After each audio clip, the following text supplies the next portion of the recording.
from the BBC World Service in association with ABC and All India Radio. This is Stumped. Hello and welcome to Stumped, your intercontinental hit of news, features and debate from the quirky world of cricket. I'm Alison Mitchell in London and I've been enjoying a good bit of family time in the last week, managing to spend some time with my young niece and nephew, and we've had cousins visiting from Adelaide in Australia as well. So a few excursions, a bit of a trip to the Natural History Museum as well as a little bit of outdoor action while the weather is still quite mild here in the UK, but certainly been good to fit in the family time before the cricket all kicks in again. Ali, Brett Sprigg here this week, actually in Perth, my old hometown, taking a bit of a break from my usual ABC commitments. But the cricket won't take a break, of course, with the World Cup, the T20 World Cup on Australian shores in just a few moments, which we'll talk about later on. And of course, the WBBL starts this week as well. So there's a real sense that the home summer is really firing up here down under. Good for you, Brett. I'm glad you're going to be busy. Not so sure about myself. Some personal time. I'm actually in New Delhi, run away from home again. This time for personal reason. No work really for a change. There's a wedding sort of in the friend and family circle, but really happy to be here. There was a lot of rain, lots of warnings meteorologically here, but for the moment it's nice and sunny and wonderful to be in Delhi. So good time of the year. And as you know, a lot of cricket action has just ended in India, largely in favor of the Indian team. So it's been rewarding to be watching a little bit of cricket last month or so. Yeah, and there's only small windows, isn't there, where there's not much cricket on, so you've got to make the most of it. Amazing, Charu, to know that you're out and about, not actually working, so good on you, enjoy the personal time.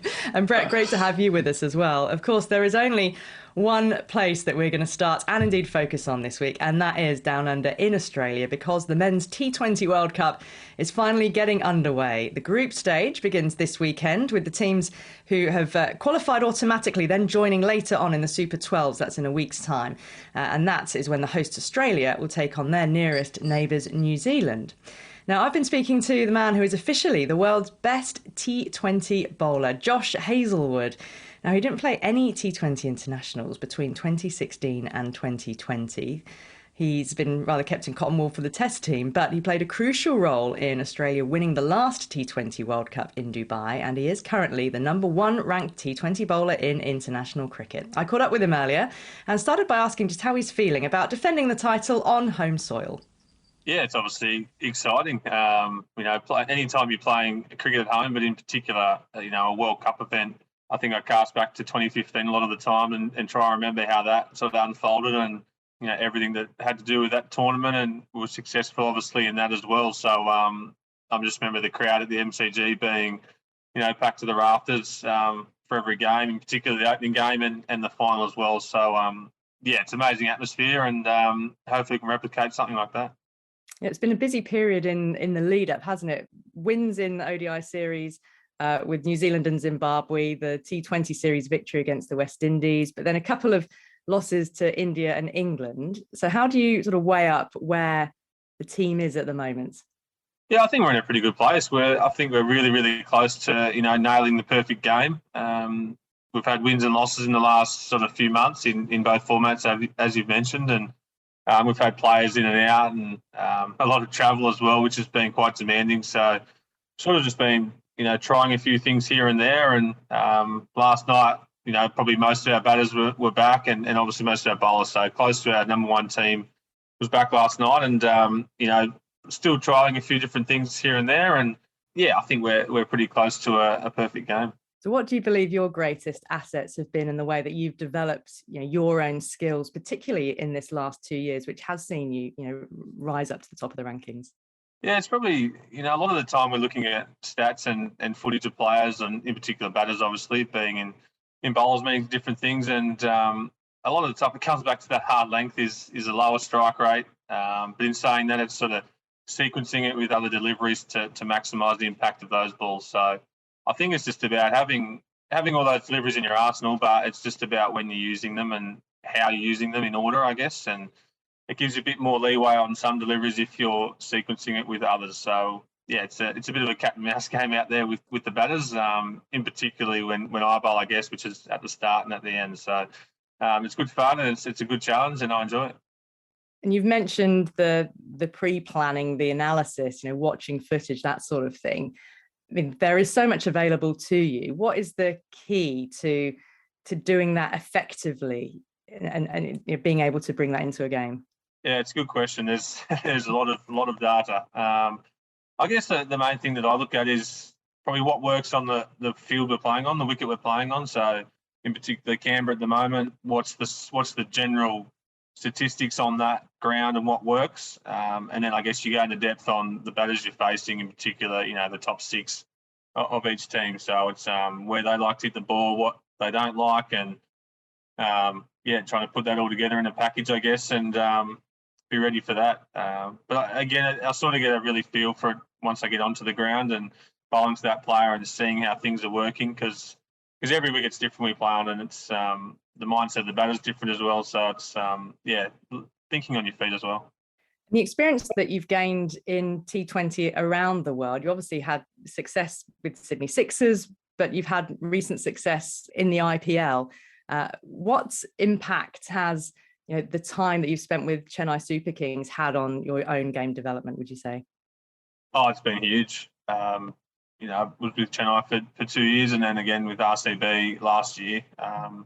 I think just the experience around the change rooms, in particular Chennai being quite a seasoned team and a experienced team in the batting and bowling departments, and in the coaching staff in particular as well. So sort of put all that together, and you come up with a few different plans for different conditions, whether it be the UAE or India. So again, it's just adding to that sort of repertoire in the back of your mind, and adding to the package, and I guess just remembering everything that goes on in those camps, and putting it together into your game. So there's a lot of experience there to lean on. And do you reckon it helps the familiarity that you've got with guys who are teammates but now opponents, which has become so commonplace? Yeah, it can do, but they obviously know your game pretty well as well. So it can work both ways. So you sort of might keep something up your sleeve during IPL for international cricket to try and surprise them. But I think we're always working on stuff in the nets. So you're sort of adding to your game all the time, and I guess just about trying it in a game and having the confidence to do that. Well, you've been phenomenal in T20 so far. Good luck for the tournament, Josh. Great to speak to you on Stumped. Thank you. Appreciate it. Well, that was Australia fast bowler Josh Hazlewood. Brett, what did you make of what he had to say? What are you expecting from Australia then at this home World Cup?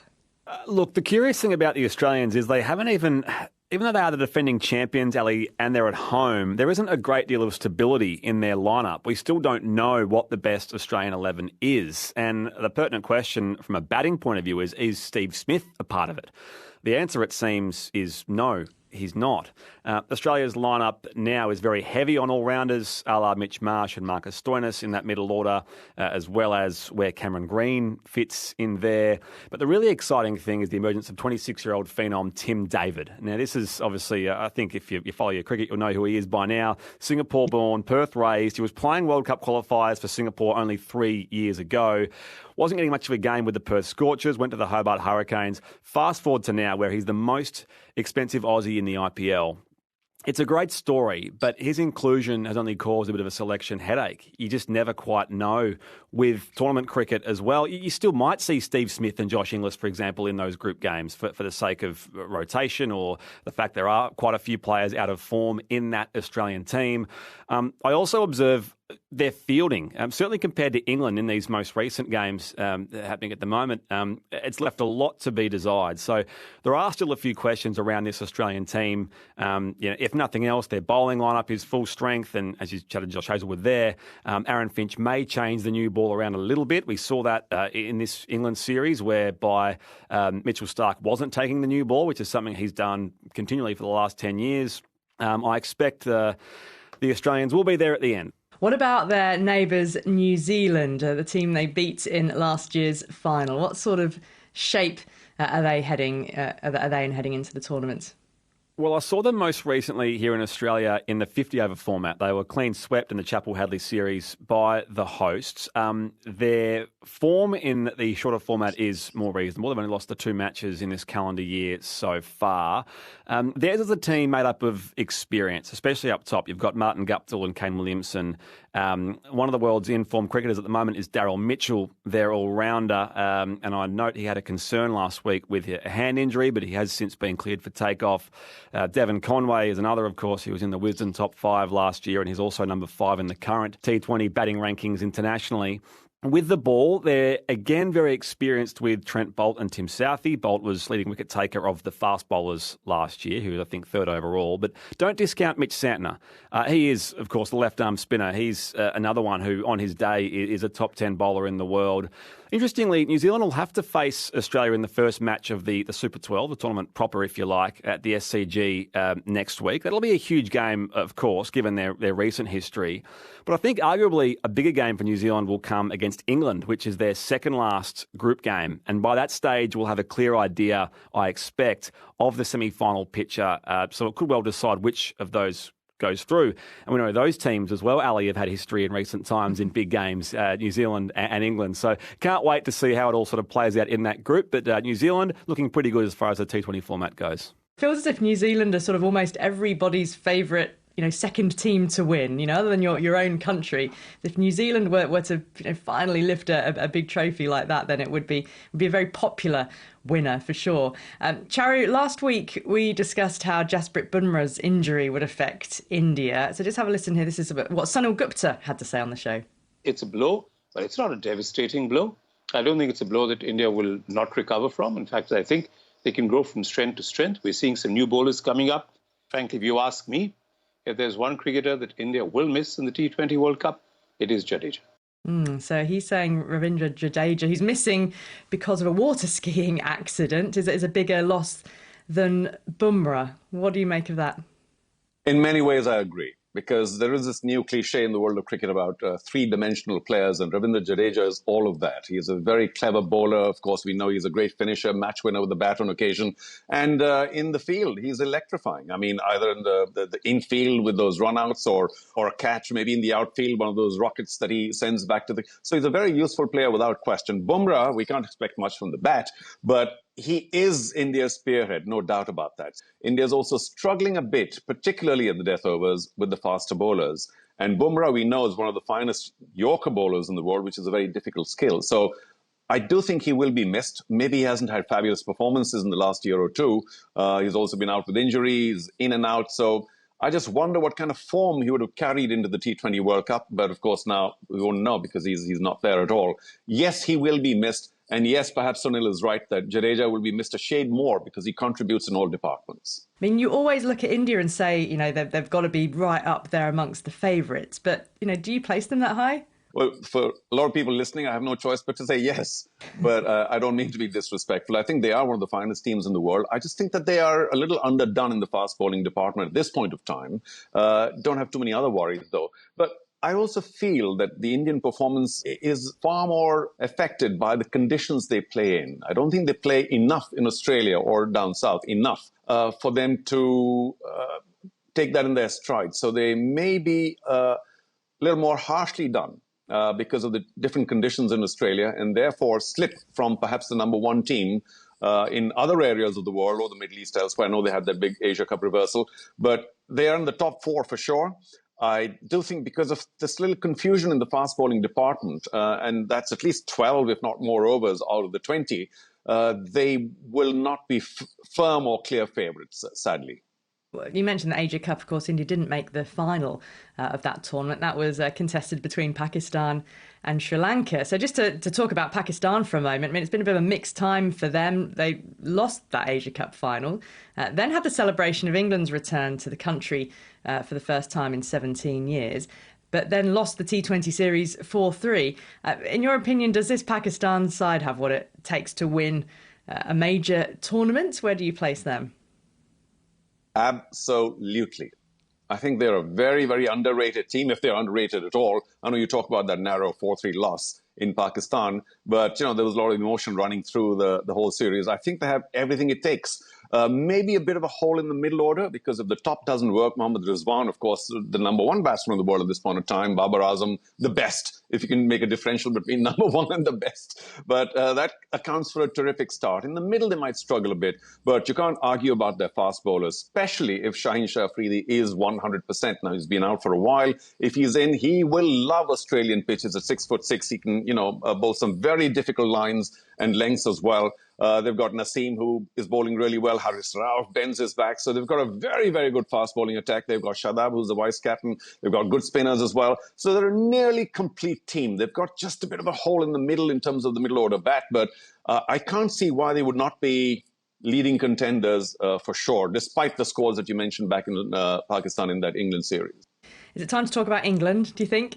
Ali, I'd love to hear from you. And I thought what Johnny Bairstow said last week was very interesting. And I'd love for all of us on Stumped to catch up on that before we get your comments on England, Ali. We weren't in a good place at the start of the summer as a group of players as England cricket. We weren't really in an amazing bit. And it's actually quite interesting to hear the shift of people now speaking about Test cricket being stronger than white ball cricket. Does it really make such a difference, Ali? Because in red ball cricket, it's been a very strange but very useful performance by England. But will it translate to white ball cricket as well, this whole baseball thing? I mean, it has been a complete turnaround, hasn't it?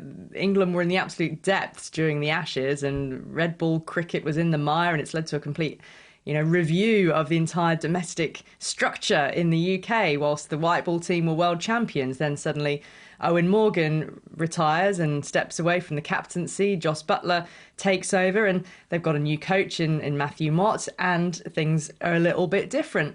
Where's the weakness? Where's the Achilles heel? Where do they lack, if at all? No, I'm going to give you nothing. I'm going to put them up. I'm going to put them up there. I think they've got batters who enjoy like the pace and the bounce of Australian pitches. And Milan in particular, hard hitter of the ball. Hale's a hard hitter. They've got depth, and it's going to be very, very interesting just to see what happens. Well, that is all we've got time for on Stumped here on All India Radio this week. So don't forget you can follow us on Twitter. We're at BBCWS Sport. Use the hashtag BBC Stumped, and you can watch us on YouTube as well. Go to the BBC World Service's YouTube channel and you'll find us there. My thanks to Charu, Sharma and Brett Sprigg, and to all of you. See you again next week. Bye-bye. Stumped is a BBC sport production for the BBC World Service in association with the Australian Broadcasting Corporation and All India Radio.